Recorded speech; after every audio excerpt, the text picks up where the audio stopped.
la presentación primero. Sí, estamos en vivo, buenas noches. Hoy estoy muy contenta y muy emocionada porque, bueno, ya desde hace mucho tiempo este programa se había internacionalizado, pero justamente hoy llegamos a Ecuador. Estoy muy Eso, contenta. Reprogramando mi infancia, he llegado a Ecuador, a Venezuela. Hoy justamente estamos en Ecuador. Hemos llegado a Costa Rica, Guatemala, Colombia. También hemos estado se me fue ahorita el país, en Florida. Pero justamente no habíamos estado en Ecuador. Y hoy estamos abriendo Ecuador con un gran invitado y sobre todo un gran tema, como siempre, como todos los temas de aquí de Reprogramando mi Infancia. Hoy quiero agradecerles a todos los que están, pero también quiero hoy hacerles una pregunta. ¿Cuál era tu sueño de niño? Ese sueño que traes arrastrando de niño y que no lo has logrado llevar a cabo. ¿Alguna meta, algún objetivo? Ya sabes, cuando somos niños decimos, ay, yo cuando tenga 20 ya voy a tener mi mansión en tal lugar y voy a tener mi cabaña en este monte o en este lugar y me voy a ir de día de campo y bueno, mil cosas. Y hoy yo te pregunto cuántos años ya tienes y hoy yo te pregunto si ese sueño se ha hecho realidad. ¿Cuántos sueños has abandonado? Esos sueños que tenías en tu infancia y que hoy en día los has abandonado porque dices, no, es que simplemente no he podido, no lo he logrado y no, nos traemos arrastrando. Justamente me he dado cuenta de algo muy importante a través de Reprogramando mi Infancia, que no arrastramos los sueños de la infancia, arrastramos las creencias limitantes. Y hoy justamente vamos a hablar acerca de la infancia. ¿La infancia nos define o no nos define? Para este gran tema tenemos a un gran invitado, a mi queridísimo Hendrik Caripa desde Ecuador. Bienvenido. gracias, gracias, gracias. Muy buenas noches, buenas tardes, buenos días para el momento que nos veas. ¿Cómo estás, mi queridísimo Mira, Hendrik? estabas diciendo algo muy importante, ¿no? Aunque suena así como feo, ¿no? Arrastrando, ¿no? Arrastrando todos esos sueños. Pero sí, vale, de pequeño siempre tenemos esos sueños de que, bueno, que queremos ser maestro, que queremos ser bombero, que queremos ser policía, que queremos ser piloto. Son tantos sueños que tenemos y no sé por qué ya cuando llegamos a adultos dejamos todos esos sueños atrás y de repente te pones hay momentos de reflexión, ¿no? No es que todos los días estás en eso, pero yo decía, oye, yo logré mi sueño. Yo quería ser maestro, quería enseñar, dar clases, todo eso. Entonces, bueno, por ahí más o menos, y viajar bastante. Entonces, he estado en varias partes del mundo, de alguna manera, hasta digital, pero sí he recorrido el mundo, sí conozco muchísima gente. Te felicito, me encanta que estés ahorita con esto de que has tenido ya programas con invitados de diferentes sitios. Maravilloso porque sí se conoce, parece mentira, pero sí se conoce la cultura, todos esos, toda esa parte, todas esas costumbres que tenemos cada uno de nosotros. Bueno, aquí tienes doble, ¿no? Porque yo soy de Venezuela, pero estoy en Ecuador. Ok. Sí, fíjate que a través de redes sociales, tuve una reunión con una autora y con mi colaborador, con Josué, a quien también ya conoces, que también nos vas a hacer el honor de estar en el programa de Tinta y Corazón. Pero justamente Eso. hoy estuvimos en una reunión con una autora y justamente ella mencionó algo muy importante y ella comentó que estos programas pues nos pueden unir más, ¿no? Porque antes, fíjate, antes sí están los programas de radio y televisión, pero hay ciertos programas locales, hay ciertos canales locales que no llegan como más allá de, ¿no?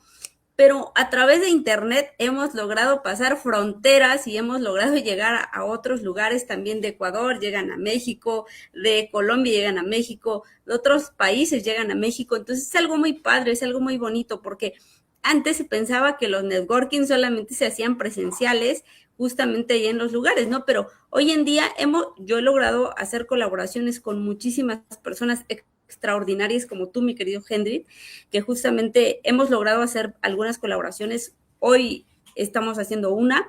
Y también así yo he logrado llegar a otras personas. He estado también en Texas, en California, en otros lugares, digo, a través de redes sociales, porque esto ya llegó para quedarse, mi querísimo Henry. Justamente Sí. llegó para quedarse.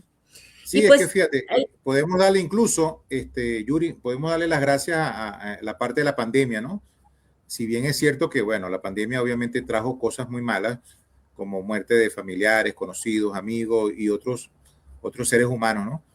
Que de una u otra manera entraron en esa parte de la estadística. Pero también fue un boom en el área informática, ¿no? Donde estas empresas que se ofrecían streaming y todo esto, se dieron a conocer más porque era el único medio de comunicación para charlar, para reunirse.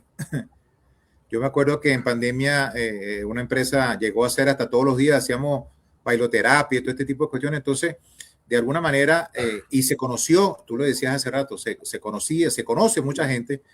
En estos días tuve una entrevistada de Australia, donde el programa lo hizo un jueves, así como hoy, y resulta ser que en Australia ya era viernes, mediodía.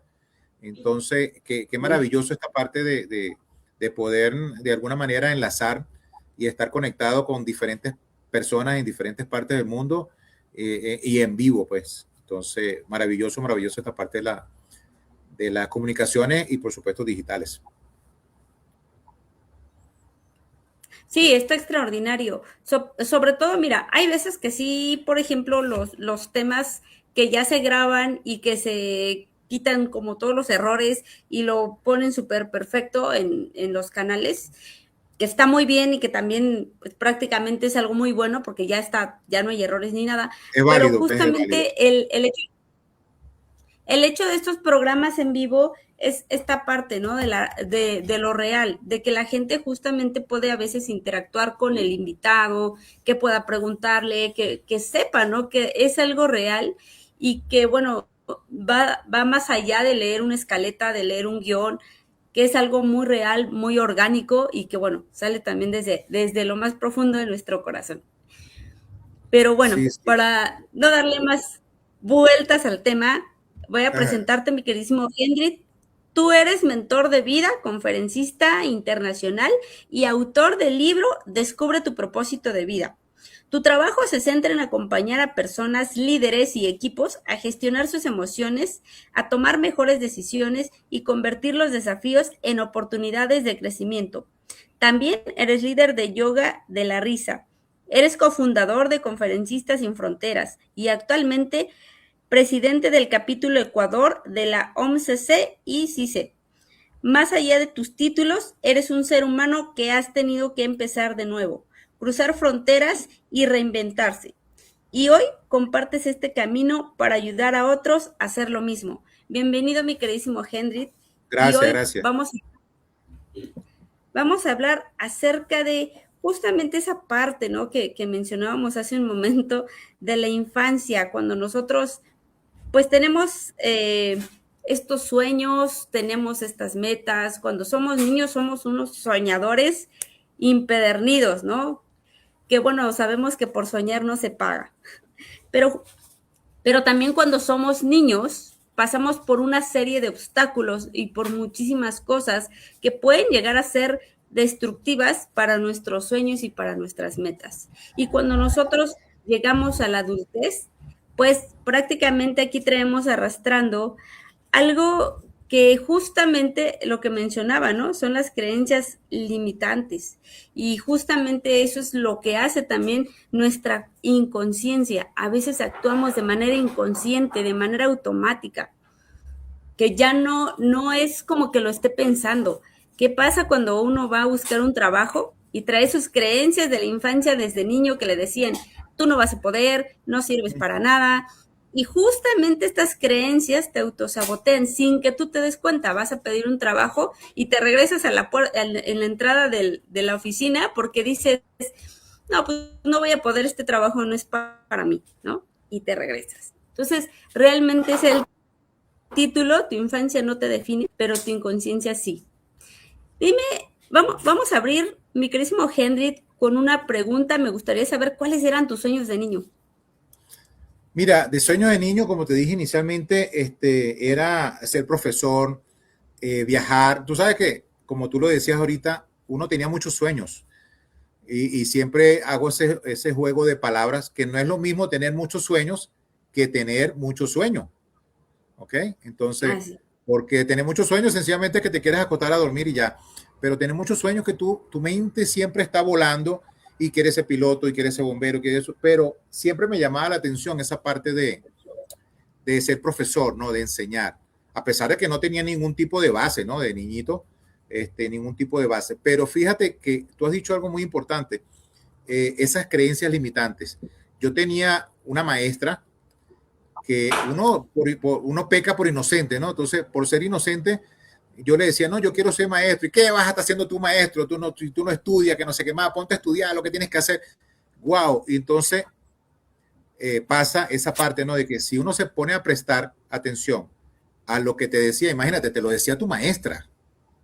O sea, no te lo decía de repente un desconocido o un compañero, no, te lo decía tu maestra, la que supuestamente te va guiando y te está enseñando, ¿no? Ojo, no todos los maestros y no todos los profesores son así, ¿no? Yo siempre he dicho que tienes que ser, tú tienes que hacer la diferencia. Si tú eres maestro, yo me acuerdo que cuando estoy enseñando y desde muy pequeño empecé a hacer de alguna manera preparador en el sentido de que estaba estudiando bachillerato, pero enseñaba a jóvenes que estaban en sexto grado que de repente tenían problemas con matemática, tenían problemas con algunas materias y entonces sencillamente yo ayudaba, obviamente cobraba, ¿no? Siempre me ha gustado el dinero bien trabajado y entonces yo cobraba, tenía uno, dos, tres, hasta cuatro, llegué a tener hasta cuatro jóvenes que les enseñaba matemática o esta parte que le llaman, no sé si allá en México se ve esa parte de que tareas dirigidas, que tú ves a una persona y entonces te lleva la tarea que le mandaron en la mañana y bueno, vamos a hacerla, vamos a trabajar, vamos a hacer estos. No es que se las hacía, sino que sencillamente los ayudaba, los orientaba o les explicaba. Entonces vine con esos sueños y a Dios gracias, ya grandecito ya. Fíjate que yo hace 15 años, sí, 16 años, pude hacer y pude estudiar para ser locutor. Me fascinaba la parte de locución. En una escuela hacíamos como una cabina de cartón y nos poníamos a hacer, o sea, de lo que uno escuchaba más o menos en la radio. Entonces nos ponía, imagínate, a esa edad, jóvenes, 10, 12, 13 años, a hacer novela de radio y todo ese tipo de cuestiones. Y bueno, siempre tuve esa inclinación de la locución. Tuve la oportunidad de trabajar esa parte. Me gradué de locutor y productor nacional independiente allá en Venezuela. Tengo mi certificación y mi número y todo esto. Y tuve la oportunidad de hacer ese curso con un compañero de Renio Tolina. Renio Tolina fue una persona muy inminente en la parte de locución y de trabajar con programas de televisión. Entonces él aprendió mucho de eso y bueno, de alguna manera le sacó provecho a esto que decía, no, yo estuve trabajando con Renio Tolina. Entonces decir que aprendió de Renio Tolina era algo muy significativo. Bueno, formé parte de la creación de la Cámara de Locutores y Productores Nacionales Independientes allá en el estado de Carabobo, en Valencia. Y entonces a partir de allí empecé a trabajar en una radio y todo eso. Nos llegamos a ganar un Mara de Oro, que es un premio que dan allá en Venezuela, como mejor programa de emprendimiento en la radio. No me acuerdo el nombre, era un nombre bien largo, pero era un programa de turismo donde durante 6 años consecutivos dimos programa de esta parte de turismo los sábados nada más. Entonces, bueno, pude lograr eso. Entonces, el meollo de todo esto que te estoy hablando es que sí tenemos sueños y que muchos podemos de alguna manera lograrlo. Hay muchos que de repente soñaban con una cosa y ahora son otra, ¿no? Soñaban, pero fíjate que en la parte de la educación, incluso en la casa, ¿cuál es el regalo que le dan al varoncito? ¿No? Al varoncito le dan un muñeco, le dan un carro, le dan un avión, le dan todo eso. Pero ¿qué le dan a las mujeres? Le dan una muñeca, le regalan una cocina de plástico, todo eso, porque usted va a aprender a tener niños y a cocinar. Sí. O sea, no, si acaso te regalan un estetoscopio de estos que usan los médicos, porque, bueno, eres, y a veces te dicen, no, tú no eres doctora, eres enfermera. O sea, de alguna manera reducen esa parte de los sueños, ¿no? Entonces, pero hoy en día me doy cuenta, ¿no? Que a las niñas le regalan una muñeca para que aprenda a criar y le da tetero y todo este tipo de cuestiones, ¿no? No sé si tú viviste esa parte infantil, pero eso es lo que te dan, no te dan un carro, no te dan un avión, no te enseñan otra cosa, ¿no? Si acaso puede ser enfermera o maestra, quizás, de repente, pero no hay otras carreras ahí, astronauta. Yo me acuerdo que yo metía la cabeza en una pecera, en una pecera desocupada, ¿no? En una pecera esa redonda y decía que estaba en el espacio, ¿no? Porque veía las películas estas de las personas que estaban en el espacio. Entonces, bueno, si tienes creatividad, puedes de alguna manera ir desarrollando todos esos sueños que tenías cuando niño para que lo puedas lograr cuando grande. Sí, ahorita le dice algo, bueno, hablaste de algo muy importante porque tienes toda la razón. Fíjate que aquí hablamos de dos cosas. Una, hablaste de la infancia, pero también hablaste de la parte inconsciente. Justamente en la infancia es donde te programan el inconsciente. Entonces, justamente tienes el sueño de ser maestra, pero te regalan una cocinita, ¿no? Entonces, ¿qué pasa? Cuando somos adultos, no estamos buscando el salón de clases, en el caso de mujeres, estamos buscando a la pareja para hacer realidad esos sueños que no eran de niña, sino fue una programación. Estás buscando a la pareja, la casita, la familia, y no estás buscando, fíjate, algo que mencionaste, porque yo sí tenía la cosquillita de estudiar, siempre tuve la cosquillita de estudiar. Yo no pude hacerlo no pude continuar con mis estudios después de la secundaria, porque mi papá tenía esa creencia junto con mi mamá, y mi papá decía mucho de, no, pues ¿para qué estudias? Y te vas a casar y tu marido te va a llevar a su casa y no te va a dejar ejercer. Entonces mi dinero se va a ir a la basura, así lo decía mi papá. Y Wow. justamente yo no pude estudiar en ese momento, pero yo en cuanto pude, bueno, a los 18, que aquí es la mayoría de edad, aquí en México, cumplí los 18 años, me fui a trabajar y empecé yo a estudiar. Obviamente es más complicado, pero también estaba la otra parte en la que tenía la ansiedad por conocer al príncipe azul, que desde chiquita en Ah, las bueno. telenovelas, cuentos de hadas, en los cuentos de las princesas, pues me programé, ¿no? O sea, yo tenía la cosquillita y la espinita de seguir estudiando, Yuri, pero yo me venía. imagino que tú no besabas a los sapitos por ahí para saber si estaba un príncipe por ahí, ¿no? Sí, seguramente sí. Sí. Entonces, justamente traía la inconsciencia, que es de lo que habla el tema, de lo que hablamos del tema, ¿no? Finalmente, mi parte inconsciente era esa que tenía general hasta la ansiedad, ¿no? Y luego iba yo al pueblo, mi queridísimo Henry, porque, bueno, yo a los 18 me iba a casar, después ya tuve la ruptura, ya no me casé, pero yo iba al pueblo, tenía como 20, 22, 23 y así, y ya todos mis hermanos, todos tenían hijos, todos, menos yo. Entonces, las creencias de la gente, porque se acercaban, no, ya casi ya te estás quedando. Entonces, Imagínate, estas ya estás creencias, quedada, no has tenido dos, tres, cuatro muchachos, no, por favor. sí, entonces, hasta que hubo un punto y dije, oye, pero yo no soy una caja de leche que tenga caducidad, ¿no? O sea, no tengo fecha de vencimiento. Es más, si no quiero tener hijos, pues a últimas no pasa absolutamente nada, pero esas son las creencias. Y llegó un punto en el que me di cuenta que la gente, mi queridísimo Hendrik, a veces se casa por la inconsciencia. Tiene hijos por la Por inconsciencia. costumbre, porque es algo folclórico, Exactamente. porque es la costumbre. A los 18 años usted tiene que ya estar casada y te meten eso, como que dice en la cabeza de chiquitica o de chiquitico, y ya estás programado, pues ya estás programado que a la hora de cualquier cosa, bueno, y te lanzas como que dice al estrellato, ¿no? Te lanzas a ver cómo resulta, qué pasa, cómo me va a mí. Exacto, y justamente aquí es donde hablamos de la parte inconsciente, porque a veces no es lo que quieres y te limitas a tus sueños, te limitas a buscar tus sueños de ser profesor, de dar clases, y te limitas porque te dijeron, no, ¿sabes qué? Tú ya eres padre de familia y a partir de que te casas ya tienes que ver por ti, por tu mujer y por tus hijos. Y tú ya no tienes derecho a perseguir tus sueños, ya no tienes derecho a estudiar, ya no tienes derecho, no, nada más trabaja y todo tu dinero se va para allá. Porque para los hombres también era esa parte, ¿no? Que bueno, Sí, la supongo que en mujer a costumbres. atender a los niños, a atender al esposo, al marido, ¿no?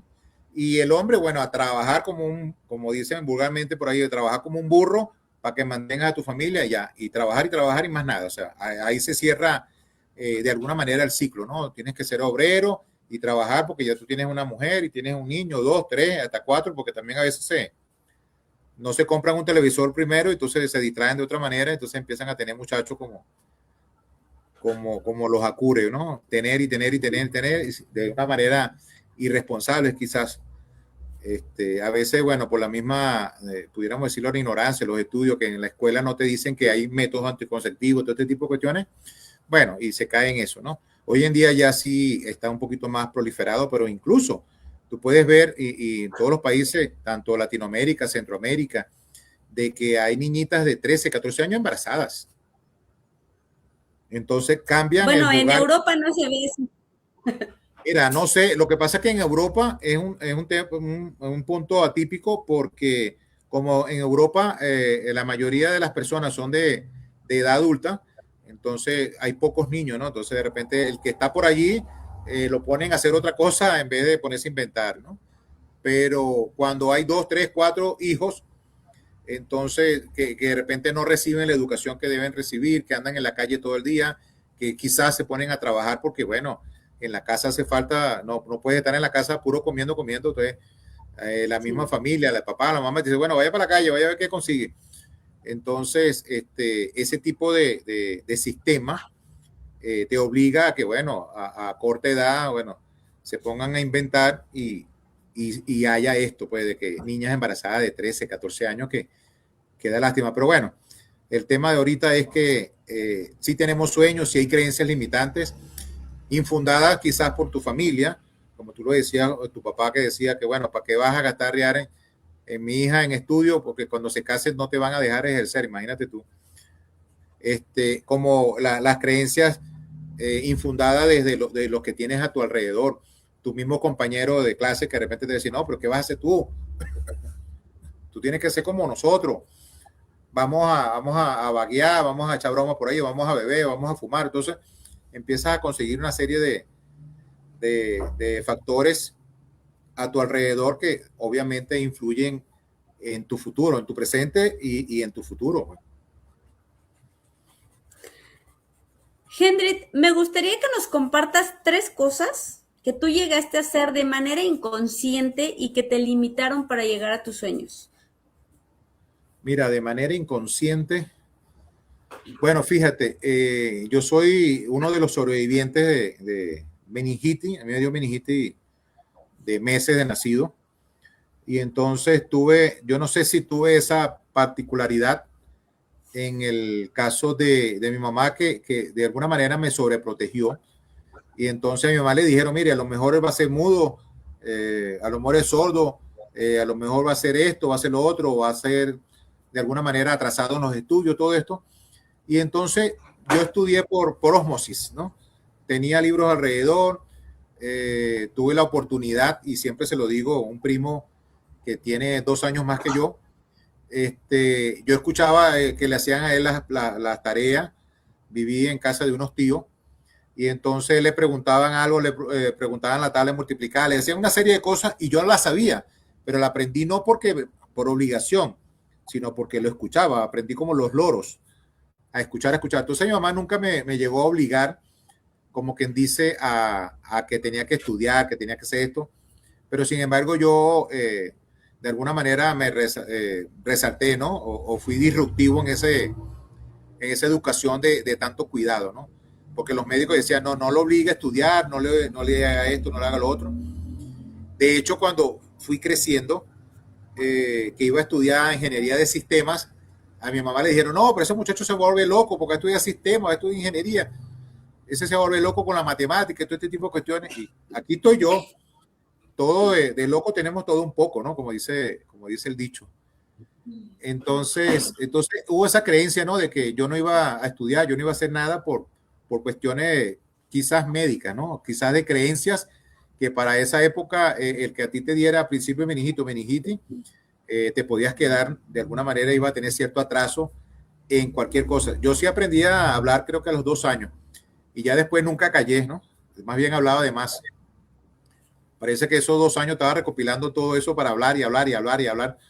Entonces, por eso siempre quise ser locutor, quise ser conferencista, quise ser maestro, quise ser todo eso porque me encantaba hablar. Mi familia, me acuerdo yo que tengo una tía que me decía que yo iba a ser abogado porque yo no perdía una, ¿no? y que siempre me defendía y siempre hablaba y todo esto, ¿no? Entonces, cuando hablamos de esa influencia en tu entorno y esas limitantes, pudiera ser una por allí. La segunda que te estaba diciendo hace rato, que mi maestro me decía que iba a ser yo, profesor nada, que estudiara, que yo era flojo, que no sé qué más. Y fíjate que durante toda lo que es la trayectoria escolar y el ciclo básico de educación, que es, vamos a decir, es séptimo grado o primer año de educación allá en Venezuela, primero, segundo y tercer año, mira, yo estudiaba de repente para pasar las materias, con un promedio de 10, 11, sinceramente, para que no me rasparan, pero no me esforzaba, sencillamente cuando tengo la oportunidad de estudiar cuarto y quinto año en un liceo privado, un liceo que le agradezco muchísimo porque hoy en día todavía tengo amistades, tengo compadres, tengo comadres, tengo amigas, amigos de esa época. Estudio cuarto y quinto año y veo una ventana, wow, de posibilidades donde empecé a estudiar locución, practiqué karate, practiqué excursionismo. Me daban la oportunidad de que si a mí no me gustaba, a mí no hay nada que me ponga más nervioso en mi vida que es un examen escrito, wow.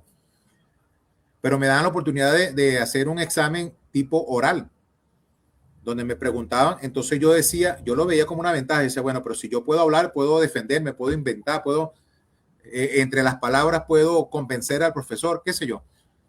Y empecé a hacer ese tipo de pruebas. Entonces, tenía esa opción de que o presentaba de manera escrito o lo podía desarrollar así oral. Me dan la oportunidad de que no presentaba finales, sino yo exponía las clases.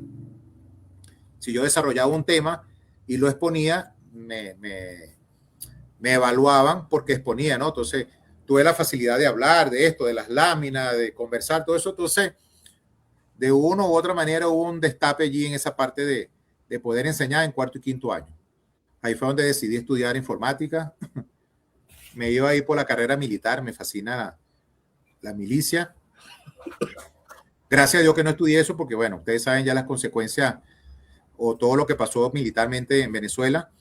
Entonces, quizás estuviera muerto hoy día porque me inclino por la parte de desarrollar los valores y las buenas costumbres y la ética. Entonces, para ese tipo de cargo, un militar ético, pues sencillamente no encajaba en lo que se quería transformar. Pero sí te puedo decir eso. Entonces, sí hay muchas creencias, sí hay muchas creencias limitantes, mi querida Yuri. Los padres quizás de alguna manera tenemos culpa. Los familiares, porque de repente un sobrino tú le dices una cosa y de repente se le pueda quedar grabado.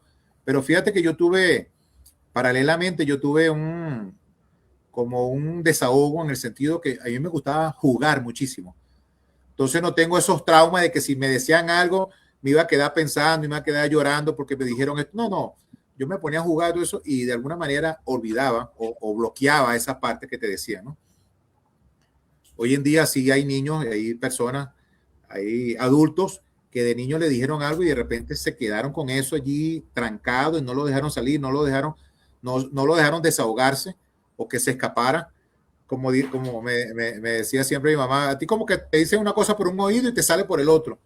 Quizás de repente eso fue de alguna manera una ventaja competitiva con los demás compañeros, pero sí pasó. No tengo, nunca he pagado un psicólogo porque me pegó. Después mi mamá igualito me pegaba y me regañaban y todo este tipo de cuestiones. Y yo no tengo, hoy en día puedo decirlo así muy tranquilamente que no tengo ningún trauma infantil.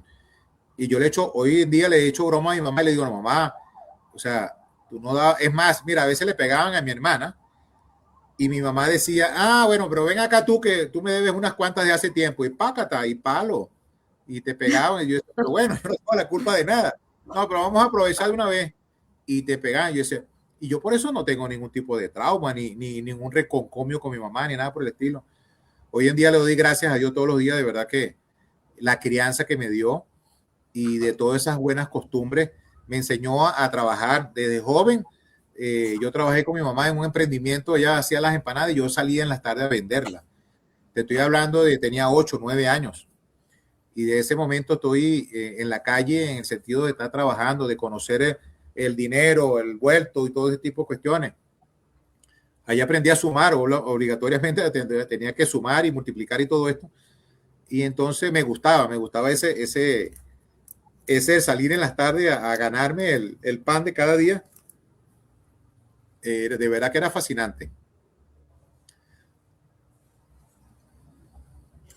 Fíjate, ahorita que mencionaste algo muy importante, sí es cierto, por ejemplo, el tema del emprendimiento, pues lo has traído arrastrando y justo hoy en día, pues eres un gran empresario, emprendedor, porque bueno, emprendedor de corazón, ¿no? Y justamente, pues traes temas a abordar muy interesantes en donde también puedes inspirar a otras personas, pero sobre todo esta parte que me llamó mucho la atención justamente el tema de las creencias, ¿no? Que a veces sí de pronto nos sabotean. Algo que también mencionaste fue la parte de, pues, de cuando nos hablan ahí golpeado y pues sí, la gente no lo logra como sacar, pero a veces va más allá de los traumas que puedas tener, sino también de la programación, ¿no? De justamente cómo te lo programan, no tanto como por heridas y tampoco va como por vacíos emocionales que le llaman, sino más bien por esa programación. Yo quería compartirte y compartirles a la audiencia, pero bueno, antes de compartir, me gustaría mandar un saludo a Sheila Dos Santos, que nos manda saludos también, y Norma Zúñiga, también saludos para las dos. Las dos se Sheila, encuentran aquí. saludos. Norma, saludos. Si tienen alguna pregunta, aprovechen ahorita que no estoy cobrando. Ah, sí, de hecho, Sheila Dos Santos es cantante también. Qué bueno. Estuvo hace 8 días como invitada y ella justamente también canta y todo aquí en Querétaro. Y bueno, Okay. yo quería compartir una cosa que yo hice a través de la inconsciencia, guiada por la inconsciencia, justamente por la programación de niña. Yo vengo de un pueblo y en ese pueblo, así como tú lo mencionaste, justamente no a los 13 sí, pero como a los 18 las costumbres de ese pueblo era que justamente los chicos, los hombres, en cuanto salían de la secundaria, algunos se iban a Estados Unidos y algunos se iban a trabajar en obra de albañilería. Pero justamente las mujeres, saliendo de la secundaria, algunas se iban de empleadas domésticas a la Ciudad de México o a alguna otra ciudad, pero la mayor parte llegaba a la Ciudad de México. Y ese era el patrón de todas Pero las fíjate, personas que imagínate, disculpa que te interrumpa, Yuri, pero imagínate si las novelas mexicanas inculcan eso. Yo me acuerdo sí, que había una novela ¿cómo que se llamaba? Marimán, ¿no? Que era una empleada doméstica que le fue a trabajar a una, eso me lo contaron, yo no veía esa novela, ¿no? Pero siempre era el factor común. Entonces, la niñita pobre, y resulta ser que el dueño de la casa rico, resulta ser que era el papá de la muchacha. Entonces, imagínate tú, y siempre se ha inculcado. Entonces, claro, las muchachitas ven esto y dicen, no, yo para allá voy igualito, yo voy a trabajar de doméstica porque seguro que voy a encontrar al príncipe azul o voy a encontrar a mi papá, qué sé yo, cuántas cosas les sí. inventan a estas niñas. Exacto, sí, justamente, una es justamente las telenovelas en el pueblo, puras telenovelas veían y ya había un patrón en el pueblo, entonces también el mismo patrón del pueblo que la gente seguía era justamente esta parte que los chicos ya que se habían ido a Estados Unidos construían su casa o los chicos que se iban a la Ciudad de México construían su casa y regresaban y se casaban con las chicas del pueblo, ese era el patrón de ahí. Entonces, las chicas del pueblo, algo que también tenemos y que tiene el ser humano es que tiende a imitar todo lo que ve. Por eso es muy importante, algo que hablábamos en el tema anterior, del miércoles anterior justamente, es de en qué entorno estás, cuál es el entorno, cuáles son las costumbres del entorno en donde estás. Y es muy importante, porque si yo veo que tú, mi querido Hendrik, hoy sacas un libro, seguramente en medio año yo voy a querer sacar el mío. Y no porque quiera Ojalá. copiarte y no porque quiera, no por envidia, sino más bien es por imitación, por inspiración. Claro, no, Pero el y es cerebro bueno, tiene, y es bueno claro, que tengas esa, pudiéramos decir, esa inclinación o pudiéramos, no sé si se le pudiera decir psicológicamente una envidia blanca, una envidia buena, o sea, llámelo como se llame, pero es bueno que tú quieras también copiar a los demás y quieras superarte. Por es que supuesto que sea eso para bien. Claro, es que de hecho eso se hace, el cerebro siempre tiende a imitar. Finalmente, si tú estás en un ambiente en donde hay muchas personas que se alcoholizan, pues justamente tu cerebro va a empezar a imitar esa parte y vas a empezar a alcoholizarte. Si tú andas con Entonces, 5 lo que pasa, borrachos, tú vas a ser el sexto borracho. Pues. exactamente. Entonces, ¿qué pasaba en esta parte? Yo vengo de un pueblo, entonces yo ya quería salirme a trabajar, pero como no, mis papás no me dejaban y me decían, no, si te vas te olvidas de nosotros. Entonces, era como, aquí es hasta que cumplas la mayoría de edad, ¿no? Hasta los 18 años. Entonces yo dije, bueno, y yo veía que varias chicas de mi alrededor, o sea, que tenían menos de 18 años, se juntaban y ya se salían de su casa. Y entonces como yo ya me quería ir a trabajar, pero yo me quería ir a trabajar porque quería seguir estudiando. Entonces mi cerebro empezó a actuar de manera inconsciente. Ah, bueno, entonces yo me voy a casar o me voy a juntar para salirme de aquí. Y una vez que me haya salido de mi casa, pues me separo y ya me Me voy a estudiar divorcio porque y yo pongo a no me estudiar. quería casar. Sí, porque yo no, yo me di cuenta que Yuri no se quería casar y hasta la fecha no me he casado. Entonces, Yuri no se quería casar, Yuri no Pero se qué quería bueno que juntar. pensaste distinto, que fuiste, algunos le dicen la oveja negra, fuiste disruptiva, porque no seguiste ese patrón, esa programación que todo el mundo seguía. Claro, entonces yo tengo un novio antes de los 18 y justamente cumpliendo los 18, mis papás me dan permiso para irme a trabajar a la ciudad de Toluca.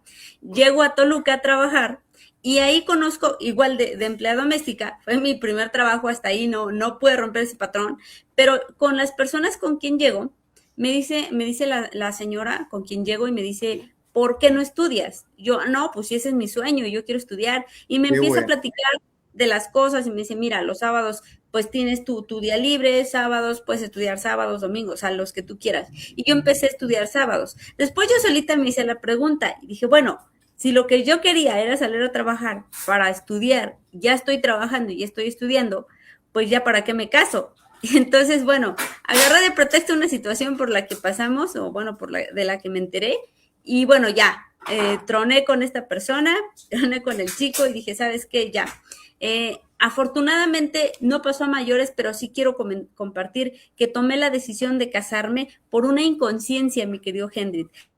La parte inconsciente, esa que habían programado de niña, de que las mujeres salían de su casa solo casándose o juntándose o teniendo hijos. Sí. Y me Y imagino que eso de la casa, ¿no? De tu mamá, de tu papá que te decían eso y sí, tanto lo tenías y bueno, pues sí. metido en la cabeza, como decimos muchas veces, pero eso metido en la cabeza es esa parte inconsciente, ¿no? Que de alguna manera en cualquier momentico lo ibas a hacer porque es un patrón a seguir. Exacto. Y yo quiero leer a las personas que están conectadas, que me escriban una cosa, una cosita que hayan hecho de manera inconsciente que los haya limitado a algo.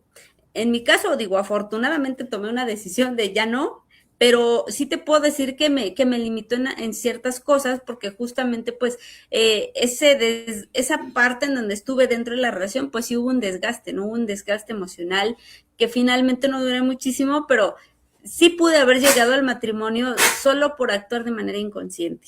Y bueno, en tu Bueno, caso, mi pero querido tú Henry, sabes pues que yo también. soy partidario de la frase de que no hay mal que por bien no venga, o sea, aprendiste, que es lo importante, ¿no?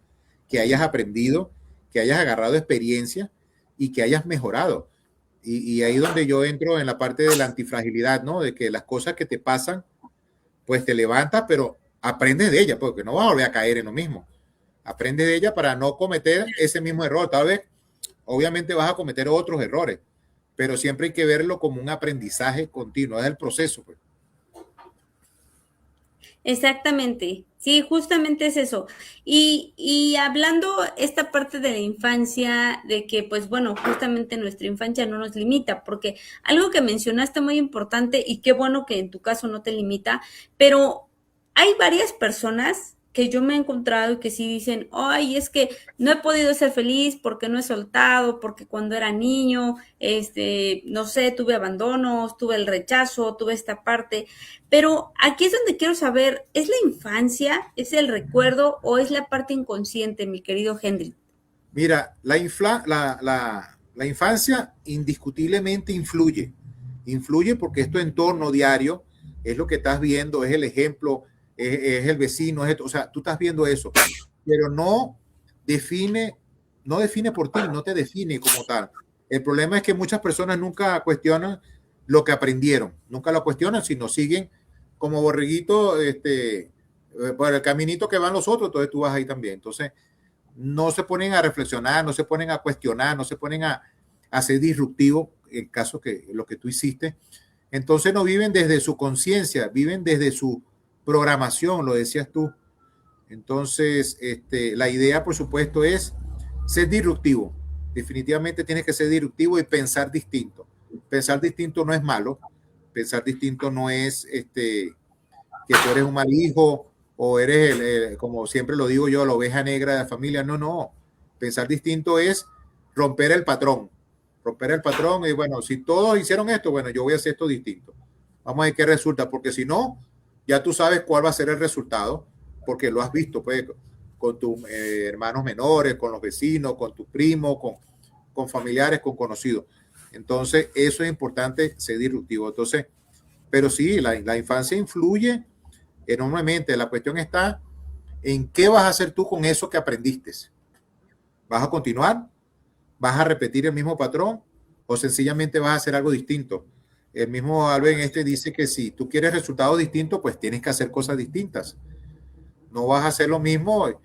Tú no vas a hacer una bebida y le echas agua, limón y azúcar y vas a querer tener un cóctel ni nada por el estilo. O sea, estás haciendo una limonada. Si quieres hacer algo distinto, bueno, no sé, echarle un poquito de sal, le echas limón, le echas varios tipos de limones que hay diferentes tamaños. Entonces, tienes que hacer cosas distintas para que puedas tener resultados distintos, indiscutiblemente. Pero sí, lo repito y lo mantengo de que la infancia influye. El tema está en qué vas a hacer tú con eso que aprendiste en la infancia y si vas a continuar o no vas a continuar. Hace tiempo un mentor me comentó que más bien, me comentó que también parte de lo que aprendemos en la infancia es a justificar, ¿no? A veces estamos tan acostumbrados a justificar ciertas cosas, tanto nuestros errores, como justamente esta parte, ¿no? De no avanzar. Hay veces digo, sí me he encontrado con varias personas que de pronto me dicen, oye, es que, no sé, quiero cambiar de trabajo, pero no, es que de chiquito me enseñaron que esto no. Entonces, más bien es como una justificación para no avanzar, para no, o sea, más bien tú pones un freno, pero ese Pero freno es que justamente... neurológicamente, Yuri, neurológicamente el cerebro te protege porque no te quiere, por ejemplo, como tú decías el ejemplo, tienes un trabajo y no te quieres retirar. Entonces tu cerebro te dice, el que te protege, te dice, no, pero déjate inventando, quédate quieto, estás aquí tranquilo, tienes tu sueldo 15 y último, no te pongas a inventar, no te pongas a buscar otra cosa. Entonces busca lo que llaman muchísimo la zona de confort, ¿no? Bueno, aquí estoy tranquilo, no pasa nada, no estás en el agua tibia, pero si continúas en esa agua tibia, quizás hubo un momento que te cocines, porque te quemes, porque sencillamente te acostumbraste a esa parte. Entonces, volvemos a lo mismo hace rato, no, tienes que ser disruptivo, o sea, si tú sabes que los lunes te cuesta levantarte para ir al trabajo porque, uy, qué trabajo cansón, ay, no soporto, ojalá que mi jefe no vaya hoy porque no lo soporto y lo hago. Imagínate tú el error que caemos de que es que lo hago por necesidad, todo eso. No, error garrafal, o sea, ¿cómo vas a tú Sí. a aguantar, a desgastarte mentalmente? Quizás lo más seguro que te desgaste físicamente también porque es algún trabajo fuerte, pero y continúa y no buscas otra cosa distinta. Entonces es la comodidad, ¿no? Es la comodidad que te da el cerebro de decir, no, quédate quieto, aquí estás bien. Y entonces eso que tú dices justifican, no, bueno, es porque de vez en cuando mi jefe me lanza flores, como quien dice, y me alaba, no, no, pero no tienes por qué aguantar. Y cuando hablamos de aguantar, te digo, en un trabajo, en una relación sentimental, en una relación de amistades, o sea, no tienes por qué aguantarle, mucho menos maltrato, golpes, un mal pago, horarios extra, o sea, una serie de cosas que tú dices, no, pero esto no es así. Ayer conversaba con un entrevistado de allá de México, por cierto, y entonces ya se acostumbra en algunos países muchísimo a que se trabaje 10 horas, se trabaje 11 horas, quizás se trabajen hasta 12 horas, porque hay trabajo que tú entras a las 8 de la mañana y sales a las 8 de la noche. Estamos hablando de 12 horas. Y quizás comes en 10 minutos rápido porque te van a regañar. Entonces, y eso es yo lo digo que es un esclavismo moderno. Estamos en pleno siglo XXI y todavía hay esclavitud. Y que me diga alguien aquí que no es así.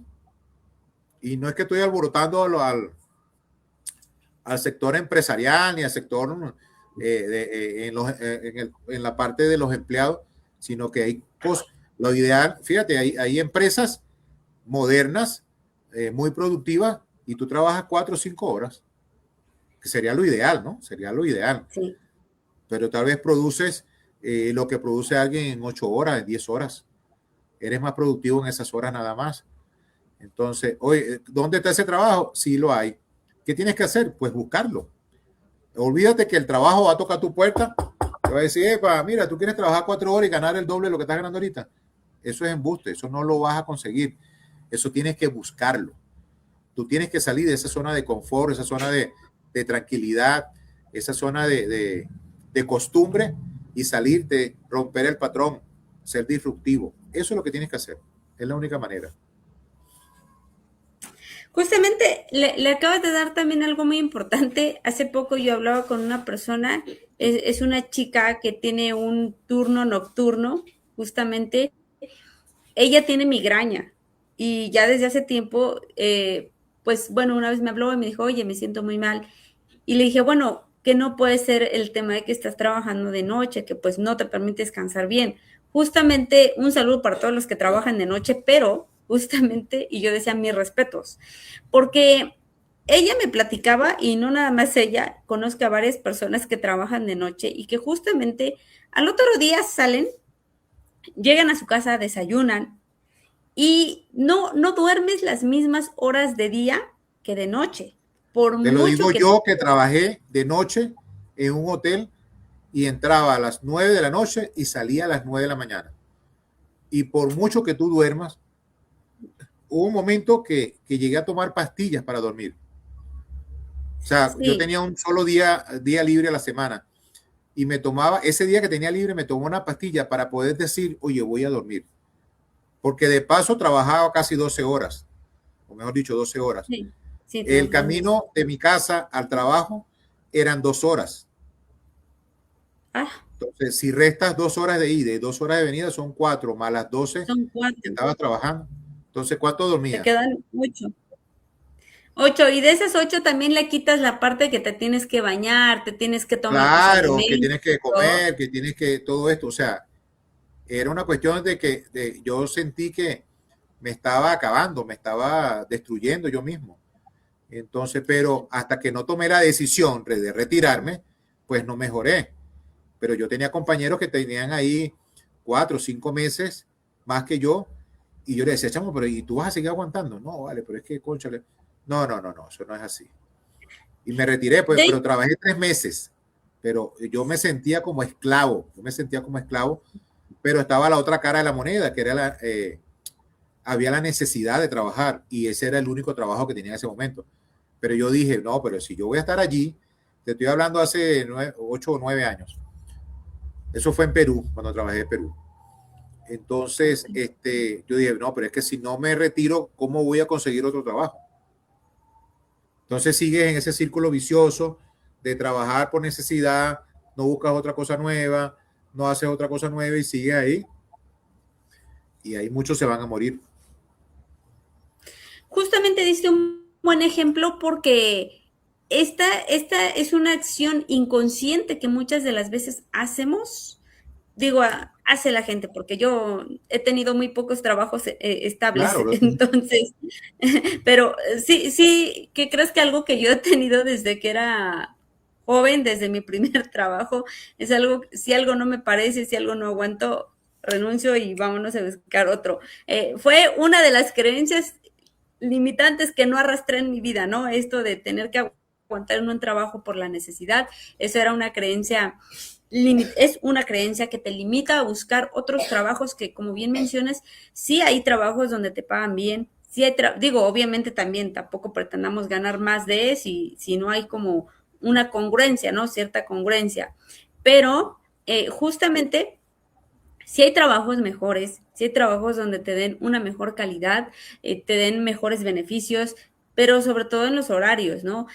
No es más productivo quien trabaja más, como bien lo mencionaste hace un momento, y fue un gran ejemplo el que diste, porque justamente quiero compartir que hay muchísima gente que sabe que sigo estudiando, sabe que me sigo preparando, estoy estudiando unos cursos justamente ahorita para una certificación, estoy justamente en los programas, traigo ahí varios eventos, traigo varias actividades, doy coaching, mentoría, el tema con mi hija, y hay muchísima gente que piensa que me duermo hasta las 12 o 2 de la mañana y no, no es así.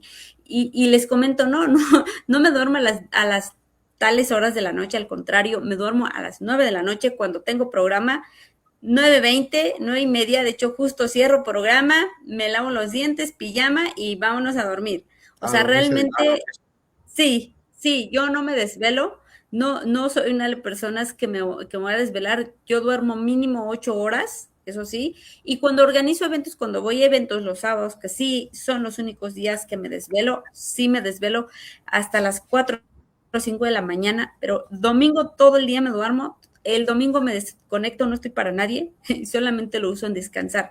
¿Por qué? Porque justamente esto te ayuda, algo que mencionaste, te ayuda a ser más productivo. Y yo puedo ser más productiva que cualquier persona que se quede a las 2 de la mañana y se levante a las 5 de la mañana. Yo puedo hacer más que la persona que se desvela más, porque no hace más el que más trabaja, ¿no? Sino el que mejor administra su tiempo. Entonces, justamente es esto. Lo que pasa es que yo en el día, pues no me vas a ver chateando, hablando 2 horas por teléfono con la amiga, los chismes de la Tonteando, vecina. perdiendo el tiempo.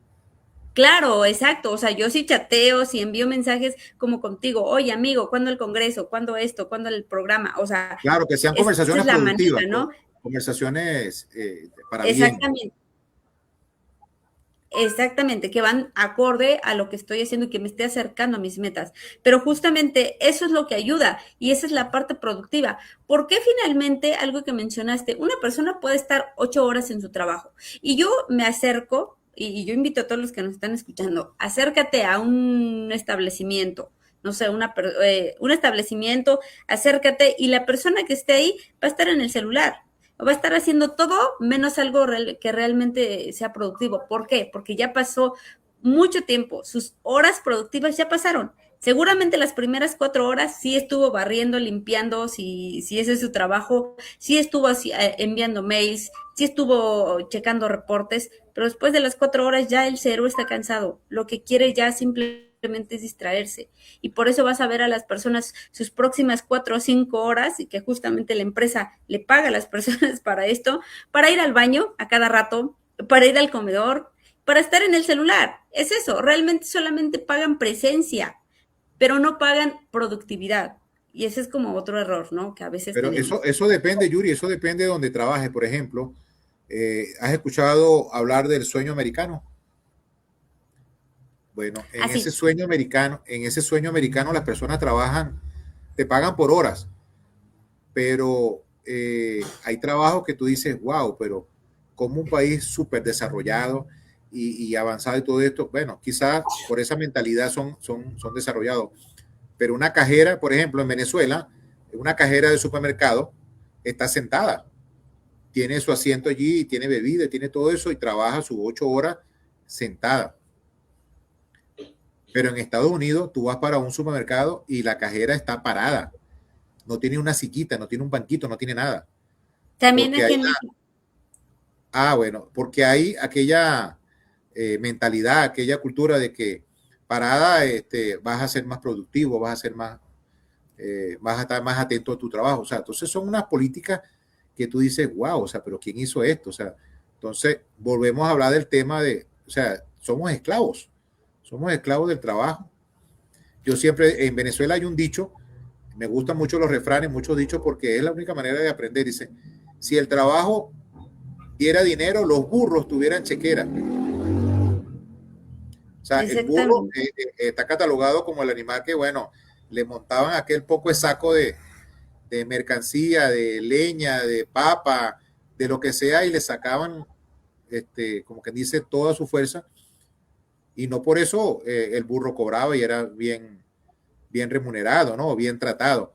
Entonces, si lo llevamos a la parte humana, el hecho de que tú trabajes fuertemente y todo eso no te hace, no te va a hacer rico. El trabajo dignifica, ¿no? Te enseña que hay un esfuerzo, que hay un sudor, que hay una fuerza que estás haciendo, que no es fácil, que no te van a pagar un dinero porque no estés haciendo nada. Está bien, pero todo debe llevar una etapa, ¿no? Yo trabajé, como te dije, en este emprendimiento de vender empanadas desde muy joven y a mi mamá le decían que yo era una explotadora de menores, que este tipo, pero a mí me gustaba trabajar. Y le doy gracias a Dios de que me enseñó a ese, y después entonces hacía mandado y pintaba casas y pintaba rejas y hacía de todo y cortaba montes, o sea, seguí de alguna manera escalando, ¿no? Cuando me toca migrar, estando yo en Guayaquil, después que había estado en Perú, me tocó, tuve la suerte, la dicha de tocar en una residencia de 5 pisos, que había un solo dueño, la dueña de la casa tenía una quinta de 5 pisos y alquilaba habitaciones y por casualidad ella necesitaba que le pintaran y todos los días salía un trabajo distinto. Yo estuve trabajando allí como 2 o 3 meses, como 2 o 3 meses porque tenía que pintar, tenía que arreglar cuestiones de electricidad, tenía que, o sea, sabía, gracias a Dios sabía eso, ¿no? Le doy gracias a Dios de haber aprendido albañilería, pintura, electricidad, carpintería, o sea, hacía de todo en esa quinta. Una quinta, por ahí imagínate una quinta de 5 pisos, de 8 habitaciones, 10 habitaciones por piso, y siempre había algo que hacer. Entonces, pero lo aprendí porque en la casa también siempre me ha gustado hacer este tipo de cosas y he aprendido. No soy un erudito sí, un genio, pero sí sé hacer de todo, pues. Sí se hace de todo, gracias a Dios, porque mi mamá me enseñó, estando solo, tenía que cocinar, tenía que lavar, tenía que planchar, tenía que hacer, porque si no lo sabía, y tengo muchos amigos que no los voy a nombrar para no avergonzarlos, pero que no saben cocinar, que no saben, ¿qué te puedo decir yo? Planchar, que no saben hacerse una arepa, que es el plato típico de nosotros. Entonces imagínate tú, entonces tienen que depender de otra persona para sobrevivir. No, no, yo sé lavar, planchar, cocinar, se hace de todo. A mucha honra, gracias a Dios, mi mamá me enseñó. Entonces, pero es eso, pues tú tienes que ser disruptivo, tienes que pensar de una manera distinta. Si tienes que trabajar de lo que sea, pues trabaja de lo que sea. Ojo, cuando digo de lo que sea, estamos hablando de trabajos dignos, ¿ok? Sí, Y no claro. avergonzarte. Estos días yo hice un video de que no me da vergüenza haber pintado, haber trabajado de vendedor, haber trabajado de vigilante, de guardia, cuidando carros, lavando carros, o sea, eso no es malo. La idea es que utilices eso como un trampolín. Ah, bueno, utilízate ese dinero y lo inviertes en estudio, lo inviertes en esto y vas avanzando, vas mejorando cada día. Esa es la idea, esa es parte de la historia de la vida que tienes que pasar por allí y por supuesto no pasar no por debajo, sino por encima, ¿no? Sencillamente aprender de eso y mejorar cada día. Esa es la mejor manera, el Kaizen. Trabajar y mejorar cada día tu proceso, tu manera de pensar, tu manera de solucionar las cosas para que puedas salir adelante. Exactamente. Mi queridísimo Hendrik, compártenos un poquito más de ti. Digo, ya sabemos que estás en Ecuador, pero ¿a qué te dedicas y en dónde te podemos encontrar? Mira, me pueden encontrar así tal cual como aparece en mi nombre allí, Hendrik Caripa. Estoy por todas las redes sociales. Creo que no hay una que no aparezca Hendrik Caripa. Estoy por LinkedIn, estoy por Facebook, tengo una página web, hendricaripa.com. Ahí pueden saber un poquito más de mí.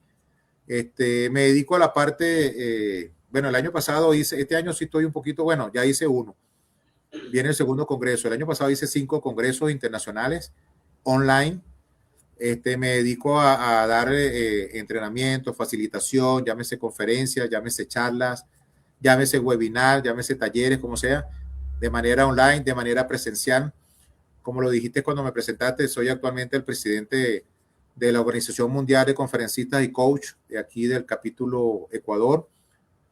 Soy el presidente también de la organización de la Confederación Internacional de Coach y conferencistas con vinculación empresarial. Entonces damos charlas, talleres, cursos a nivel empresarial también. Me dedico a dar asesorías, mentorías de manera 1-a-1, online, personales. En noviembre publiqué mi primer libro. Mi segundo libro viene ahorita, el viernes, sale en Amazon. Me buscan por Amazon, Endri Caripa, y consiguen mi segundo libro. El primer libro fue, es este. Descubre tu propósito de vida.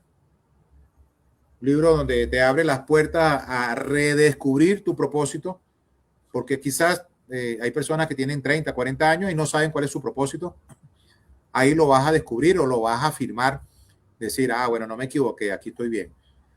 Y este segundo libro es, ahora vive de tu propósito de vida, vivir con propósito. Ya una vez que tienes tu propósito, ahora vas a vivir de tu propósito. Ya va a venir también por ahí un tercer libro que estoy hablando de cómo emprender. O sea, me especializo y mi palabra, y que es que me ha llevado, he tenido siempre esa brújula con ese norte, es que si no tienes propósito, pues no vas a hacer nada. Ustedes dirán, bueno, pero ¿qué es eso de propósito? Propósito es, imagínate, siempre me gusta esta parte de hacer ejemplo, ¿no? Imagínate que tú llamas un taxi, te montas en el taxi y el taxista te va a preguntar, ¿a dónde lo llevo? Y tú le dices, no, lléveme para cualquier parte porque no sé para dónde voy.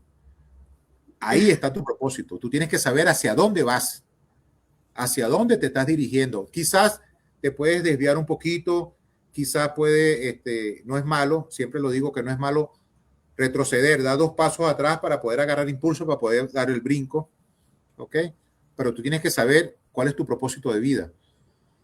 Es como un barco a la deriva, un barco que tú agarres mar adentro y ¿para dónde vas? No, para donde me lleve el barco, para donde llegue. O sea, no puedes andar en la vida así. Cuando tú tienes un propósito definido, haga lo que hagas en el proceso, tú sabes hacia dónde vas. Y después que sabes hacia dónde vas, ahora ¿qué vas a hacer con eso? ¿Sabes para dónde vas? Ya llegaste. Yo creo que cuando uno tiene un propósito, no hay, suena extraño, ¿no? Pero no hay un fin que tú dices, llegué aquí me anclo, de aquí no me muevo más. Lo hacen los alpinistas, lo hacen los excursionistas. O sea, tú llegas a un tope y resulta ser que tú tienes esa meta, pero cuando llegas a ese tope, oye, resulta ser que hay una montaña más allá que tienes que subir. Y cuando llegas a esa montaña y hay otra, y siempre vas a estar en ese ascenso, tal vez hay un descenso para poder llegar a otro sitio. Entonces, pero tienes que tener un propósito bien definido. Entonces, tengo ese primer libro, ahorita el viernes sale el segundo libro, me pueden buscar Endri Caripa por donde sea, y si no quieren brincar mucho, buscan endricaripa.com, www.endricaripa.com, y ahí está mi página web, tienen mis redes sociales, tienen mi número de teléfono, mi correo, ahí me pueden consultar. Si se meten en la página, una invitación, si se meten en la página web, tienen un ebook gratuito que obsequio allí para la parte que hablo de la antifragilidad.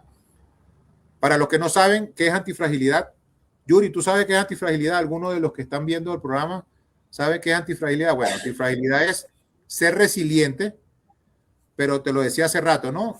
Te caíste, te levantaste, pero ¿qué aprendiste de eso? Vas a volver a caer igual. Entonces, tienes que aprender y hacerlo mejor y utilizar eso. Muchos de lo que estábamos hablando hace ratico, ¿no? De las caídas, de las creencias limitantes, todo eso, o sea, sencillamente eso no te limita, eso no te define, sencillamente utiliza eso como un trampolín para no equivocarte, para mejorar, para seguir adelante y ser mejor persona, eso es todo. Como dice un dicho por allí, haz bien y no mires a quién, o sea, siempre haz el bien.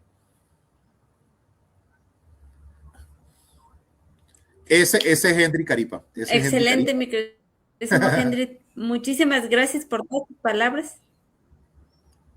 No, agradecido contigo de verdad, porque yo le puedo decir a todos que si algo de lo que escuchaste hoy te incomodó, te movió o te hizo pensar, entonces sencillamente no es casualidad, porque muchas veces la vida no te habla cuando estás cómodo. te habla cuando estás sencillamente listo. Y tal vez hoy estás en el momento donde ya no puedes seguir ignorando lo que sientes. Y sencillamente tienes que dar ese paso. Hay algo dentro de ti que sabe que estás hecho para más, pero también sabe que no puedes seguir siendo la misma persona. Tiene que haber un cambio. Tienes que dar un paso. Tienes que salir de allí. Tienes que ser como mi amiga Yuri. Tienes que ser disruptivo. Entonces, Muchas gracias. sencillamente salir adelante, más nada. Mi querido Hendrik, ¿qué significa para ti reprogramando mi infancia? Mira, reprogramar como especialista informático, que es mi profesión inicial, reprogramar es algo que ya está programado y sencillamente lo vas a modificar. Vas a meterte ahí adentro y decir, no, esto lo imprimes por acá, no, ahora lo vas a imprimir por acá. Esto lo vas a hacer de esta manera y ahora lo vas a hacer de otra manera. Y por ende, bueno, reprogramar tu infancia sencillamente es que, como lo decía hace rato, ¿no? Lo vivido, tus creencias, lo que pasaste, lo que viviste, lo que te dijeron, no te define. O sea, te define sencillamente la decisión que tú tomes cuando digas ya basta, voy a hacerlo de otra manera. Entonces, para mí ese concepto de redefinir tu infancia es esa. Cambiar todos esos modelos, todas esas creencias, todo eso que te dijeron, todo eso que aprendiste.